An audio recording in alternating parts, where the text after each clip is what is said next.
Hello, and welcome back to another Tarot Deep Dive. I am Mr. Cosmic, and this time we're exploring the Four of Cups. How you guys doing? Before I start, I got to tell you, this is a very intriguing card. There's a whole lot to this. It seems very unassuming, but I'm going to get into as much as I can here. But if you haven't been with me before, stick around. This is my own interpretation from everything I've learned. So I'd love to kind of give you guys that sense of being part of my experience, my journey, because it's so obvious to look at certain things like the cup floating or the three cups in the ground, but we're going to get into the depth the moment that we see this as the still point, the reflection, it's like revealing. It could even be an emotional awakening, but you're evaluating something, and this moment you get to this cup, you see these cups, you have them. It's a mirror, it's a pause, it's a sacred moment. You look between decision, desire, and say, what do you want?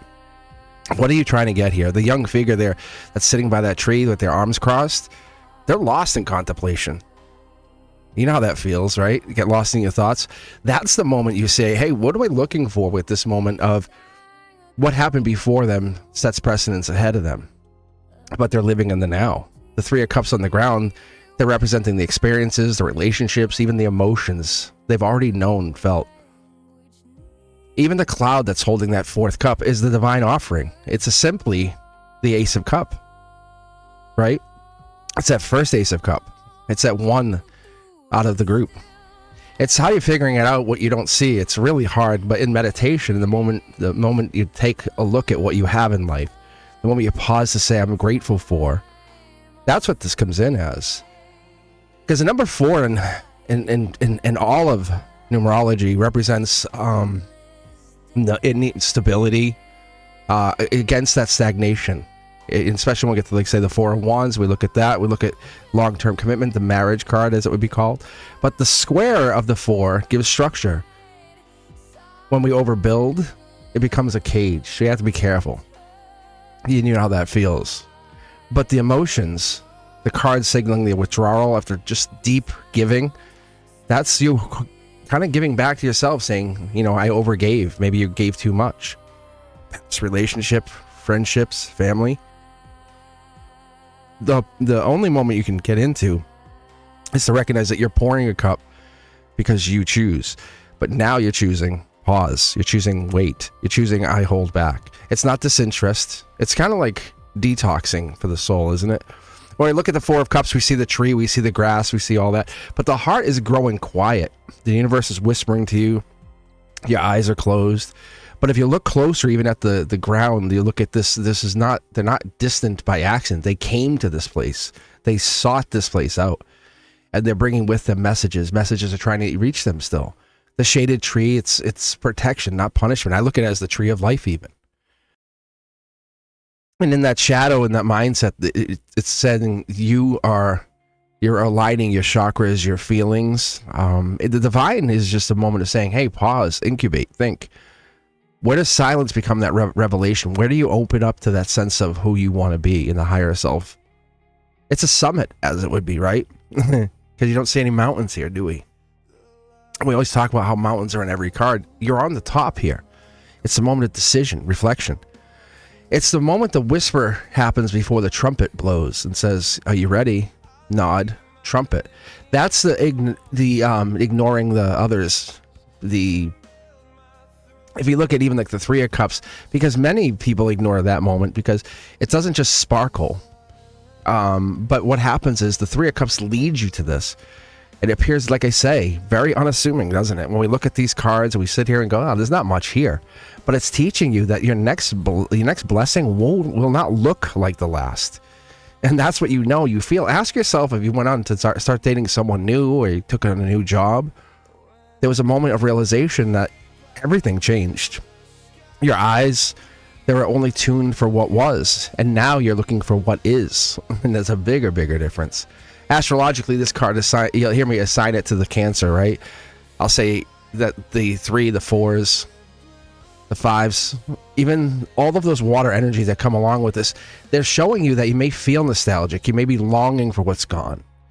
You're unsure what's next. The moon energy that comes along with this. The moon energy reminds us that emotions are with the ebb and flow, like with the water. So we may not have the moon here, but water works with the moon. Moon is associated with the water signs. Sometimes you can kind of crave something, and it might not even be love, but it might be comfort of repetition. But the Four of Cups just breaks that spell, doesn't it? It breaks that moment of saying, hey, I'm not doing the same thing over and over. Ask yourself when you got into something new and you were so proud of you. You were proud of you for doing you. You looked at that moment and you said, I did this. Like, I made this happen. You're not too full of yourself, but you're more emotionally secure. And you're starting to realize that empty your cup first. It's saying let your, empty what's baggage, what's not bothering you as you move into something, and you might be leaving cups behind. It's like spiritual dehydration, I guess, right? Wouldn't it be? Because it's that moment of saying we're in disguise, we're wearing masks, and you're now only drinking from what tastes good, tastes right, fulfills your soul. It's the new inspirations. It's clearing space to make something new, to go into that creative space. If you look at them and look at how they're standing, or should say sitting, right? Their closed posture, arms crossed, gazed inward, legs crossed. It's both boundaries for not only the inner but the outer version of themselves, right? They're setting the emotional blindness.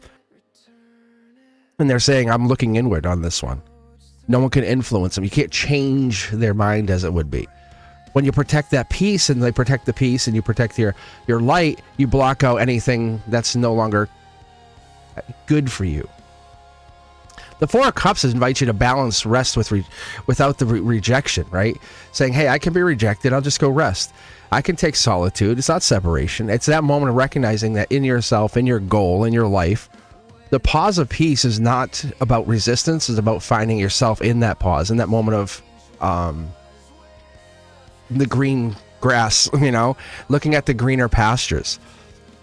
Because you're looking at this fertility, the growth, and you might even ignore it as you sit here, your eyes are closed. But the green grass is a beautiful sign.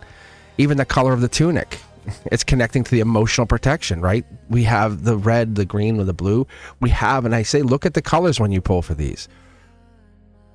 Because the Four of Cups is in that suit of water, and it's about earth energy, but it's the stillness in the water, right? It's that stillness. It's ever been by a lake at 7 a.m. and looked out, and the water was just calm? Pretty peaceful, right? That emotional correction, that emotional figuring it out is important to understand, because it gets you to that place of, how do you get back to where you were? How can you be grateful? The unseen. Fourth Cup offers you that etheric download. It's giving you insight when you're arriving to something brand new, and you're not even expecting this message, right? It just comes out of nowhere. And that's what happens as you pause and listen to yourself and not others. What happens? The card becomes emotional deafness. It's a sign where you become louder and louder, but your awareness is becoming more keen. If you guys enjoyed this and enjoyed all the other content I've been putting out there, make sure you hit that thumbs up, share, follow me on all the social media. As always, hashtag Mr. Cosmic will get you home. And I'll see you on the next live. I'll see you soon.